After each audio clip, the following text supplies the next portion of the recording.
Greetings loyal subscribers and honoured guests. Welcome to another episode of Covermount Chaos Zzapped The Next Generation. This time I am looking at all the goodies that were sent to the Patreon supporters of Zzap Microgames Action for either the digital or physical tiers belonging to issue 8. I think that this might just be the best selection of games and demos we've had so far. I do tend to prefer the more action-oriented titles that are easy to pick up and play, but with an addictive hook to them, and that's exactly what we have here. So without further waffle, let's start checking everything out. First up is Ball and Chain, which is an endless runner. You know, the sort of game that was extremely popular on mobile phones at one time. I do enjoy games of this type such as Jetpack Joyride, and this one is really good fun too. You control a ball who is chained to another heavy metal ball, which weighs you down a little bit and gives you momentum. You have to swing your metal ball around and bash things with it that would do your main ball harm, such as floating spiky balls or other spikes that sometimes come flying at you. You'll want to pick up as many gold coins as you can for points, and you will also want to collect blue stars as well, because these increase your score multiplier at the cost of making your metal ball bigger and heavier. By holding down the fire button you can get finer control of the chain, which is handy for the trickier moments. Like most games of this type, the hazards are all procedurally generated, meaning that you won't see the exact same thing twice. Destroying hazards produces coloured gems which award a power up if you manage to collect them, such as one that makes all the coins fly into you for a limited time. This is a very fun and addictive score chase game that works perfectly on the C64. Excellent stuff.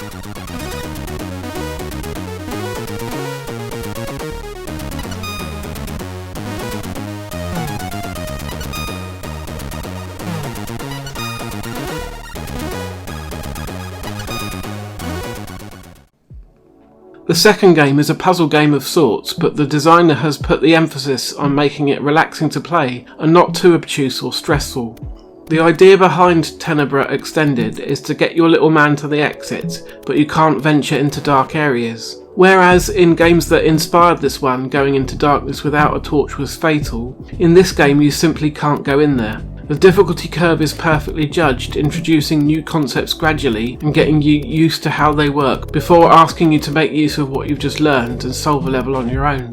These include picking up and using torches, navigating cracks in the wall, which mean you have to leave your torch behind on the other side, unlocking doors with keys, and the fact that different light sources might have a different light radius, so you might have to bring a particular torch all the way across the screen in order to be able to reach where you need to go. I did eventually get stuck, but I feel that I could have cracked it given a bit more time. There's a nice password system to get you straight back to the level you ended on last time as well.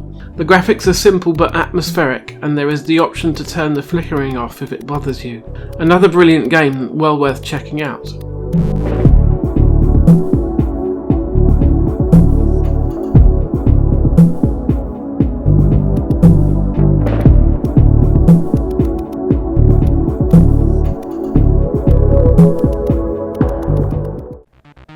Prolific Commodore 64 designer and programmer Richard Bayliss is back once again with a demo of his new vertical shooter called Cruiser X79 Next.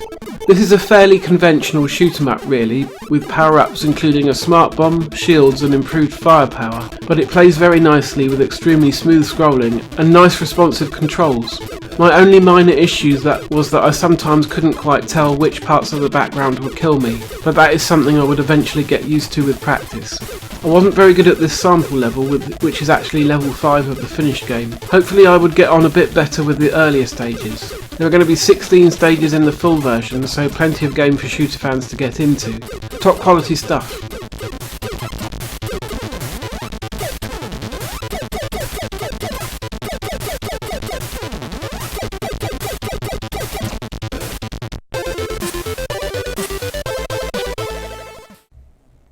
Our next game is called Roman, and this is one I struggled with initially. You control a little creature in a rowboat who has ventured into a cave system under the promise of finding some nice juicy fish to eat. But now you're stuck down there and need to navigate your way back to one of the exits while avoiding falling boulders.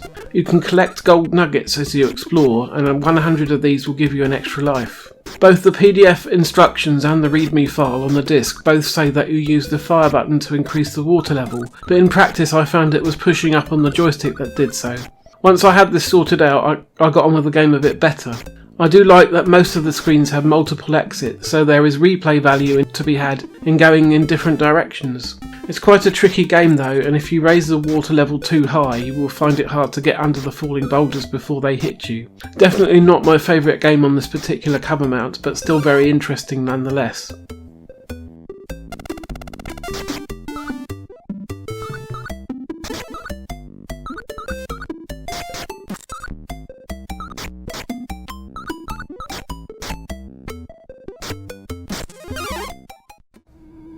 The last game on the physical version of the cover mount is a new demo of Stoker, which we have seen before, but this is now in a much more advanced state than it was. Last time the game really didn't want to run properly on the 664 Mini or Maxi, but this time it runs just fine. The game still has a ways to go before it's completely finished, but it is looking quite promising already.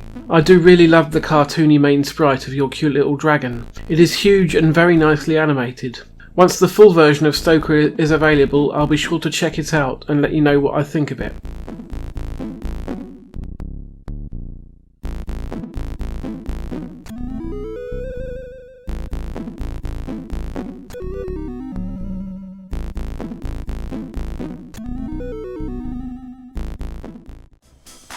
Finally, and just included with the digital files as a nice little bonus demo, is something truly exciting.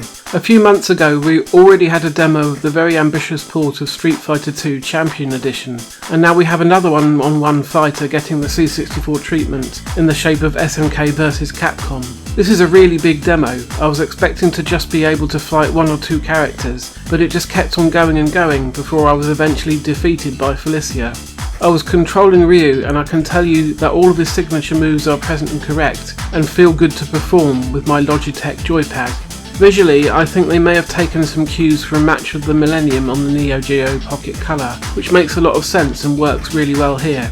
The game appears to be quite complete already, but it is lacking music, which would make the whole thing a lot more fun if there is room to include it on the cartridge.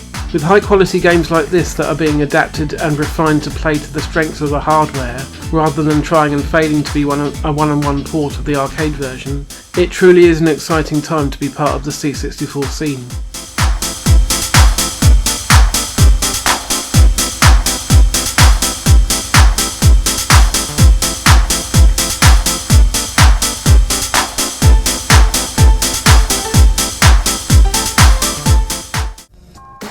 That brings me to the end of this episode, and wow, wasn't it a great one? It's hard to pick just one favourite, but I think possibly Ball and Chain is mine this time. SNK vs Capcom is really impressive as well though, and really there isn't a bad game here. Dave Simmons has really excelled himself this time in pulling all this together for us. Next week I will be continuing with my new mini-series of Xbox Zone episodes, though I haven't quite decided which game that will be about just yet. The regular Cover Tape Chaos Zzapped episodes will resume the week after that. Once again, thank you for watching. If you enjoyed this video, then please consider leaving a like, subscribing and sharing on social media. See you again on the next video, and in the meantime, take care.